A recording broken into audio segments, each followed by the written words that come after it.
Hi, my name is Sandra, and today I am going to give you some of my best tips on teaching elementary music online. Let's get started.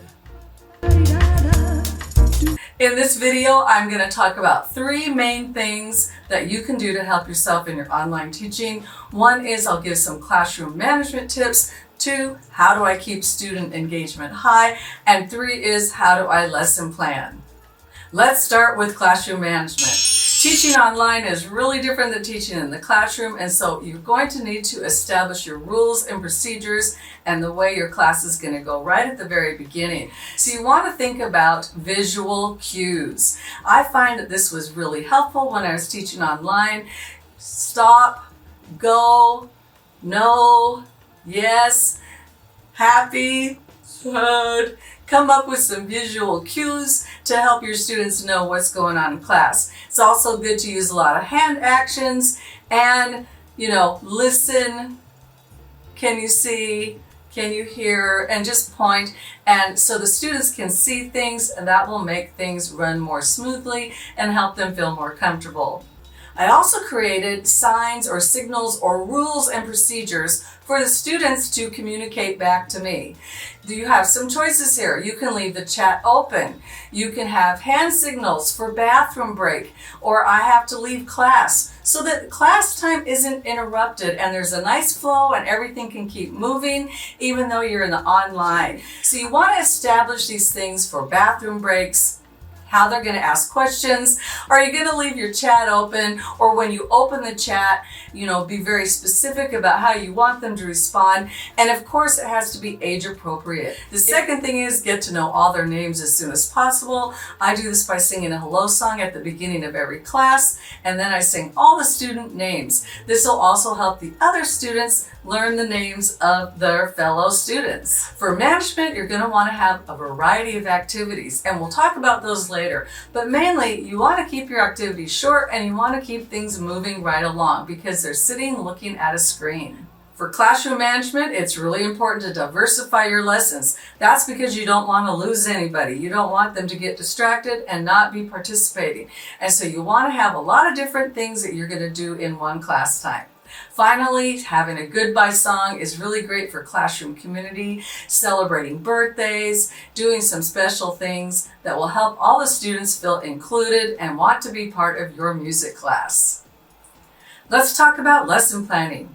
One thing that I like to use is my Google Slides for all of my grade levels. I put everything I need into the Google Slides documents. I also have a folder in my Google Drive with all of the other activities that I might be emailing to the parents or the resources that I will need to use. And I do this by the quarter and then by the month. I use a pretty standard set of activities that I rotate through for each lesson time, and I adjust that to meet the needs of the students and also the grade levels. So in each lesson, I'm going to have a hello song, a movement song, a mini lesson time on the learning goal, play instruments, or a game that goes along with the song to support the learning goal. Then we can break out into a movement activity. I might repeat the lesson song again with the key points, maybe do some quick assessment, and then we'll want to do a quiet activity, either listening and coloring or waving our scarves softly, calmly to music, and reading a book or doing some kind of craft or worksheet activity. Finally, at the end of class, we will sing a goodbye song. Let's talk about student engagement. The top thing to remember is to diversify those activities. So for example, in kindergarten, we know we're going to be doing the steady beat all year long. So we want to come up with a lot of different activities to help our kinders learn the steady beat. We're going to write it, we're going to see it, we're going to feel it, we're going to hear it, we're going to play it, we're going to do it. All of those things we need to incorporate into our activities. You can easily streamline your lessons across your grade levels using one song. Let me share some ideas. I'll go through each grade level with you to share with you how I would differentiate between grade levels using the same song. There's lots of choices of songs that you can use. Here's just a few of them that you might want to consider in this kind of activity. Let's talk about kindergarten. In kindergarten, we're going to be singing the song, using movement to sing, use scarves to show melody movement, play the steady beat to the song, play body percussion to the song, play steady beat on instruments, listen to and color or draw the song. In first grade, we can do all of those activities, and we're going to learn to clap the rhythms. We'll also do some rhythm writing activities and some simple composing and copycat rhythm games. In second grade, we're going to try to get the class to play in parts, and we're going to add in an ostinato. This means that the students might play the ostinato while you sing the song or play the recorded music, or you might play the ostinato and the students are singing the song, so they can hear both ways. You'll also have them play instruments if they have them at home. They can play beat and rhythm on instruments. And if possible, you can divide the class into 3 parts and have the beat, the rhythm, and the ostinato going at the same time. In third grade, we're going to use a lot of the activities in second grade, but we're going to start asking our third graders to compose their own ostinato and maybe write some melody notes or read the melodies and sight sing. Throughout the primary grades, you're going to be using solfege and adapt it to the grade level. In fourth grade, you can do all the activities that they did in third grade, and you might even be able to get them to play recorder. It's not a very expensive instrument, and perhaps they can purchase one, and then you'll be able to play the song or parts of the song on the recorder. It's also nice to get them composing and creating their own rhythms and melodies in this grade level. With 5th and 6th grade, I have them do the 4th grade activities, but we will add in some composer studies, and we will also have them write their own songs using the melody of a familiar song like the song you're using for all the other grades, or just a nursery rhyme like Twinkle Twinkle Little Star. I found this to be a favorite activity where students write their own lyrics to a topic they like pizza or monsters or zombies, and they share it with the class. Hopefully they have an instrument they're playing. If not, they can just do it as a chant or sing it to the class.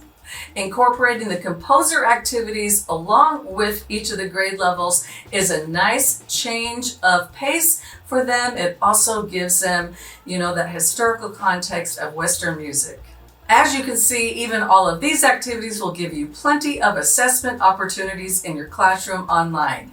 You can have students take pictures, send you their writing documents via email, or they can take videos of them performing their musical works. How do we keep engagement high? Well, I've talked about diversifying activities. One really fun activity to do at the beginning of your online teaching is to have the students make their own homemade instruments that they'll play for beat and rhythm activities. This can be made from recycled instruments, and I have a couple videos here that I'll show you that demonstrate what I'm talking about. But it's pretty easy. You need to give the parents lots of notice and a letter through email about what you're doing so they have time to collect the materials, and then you can have the students make them not during class but on their own, and then bring their instruments to class. It's a good idea to have some crafts, worksheets, or outside of the music class time activities available for your families. You can have a list of websites that you use, also just YouTube videos or resources that they might want to use to get their kids engaged in music outside of the classroom. Sing Play Create has many resources that are going to help you with your online teaching. You can find our rhythm activities and our body percussion activities have Google Slides, as well as play along videos, which are really great for online teaching. You'll also find all our movement activities that have videos, and the students can use a scarf, or they can use a tissue paper or something like a bandana to wave their scarf around and move to scarves. Most important is to diversify those activities across the grade levels. You can use 1 or 2 songs all the way from K to 6. It's not that complicated, and it will really help you in your lesson planning and streamlining your activities. If you need any help with this, I'm here to help you. Drop me a comment below. Please like and subscribe to our channel. Let's keep kids moving and learning with music.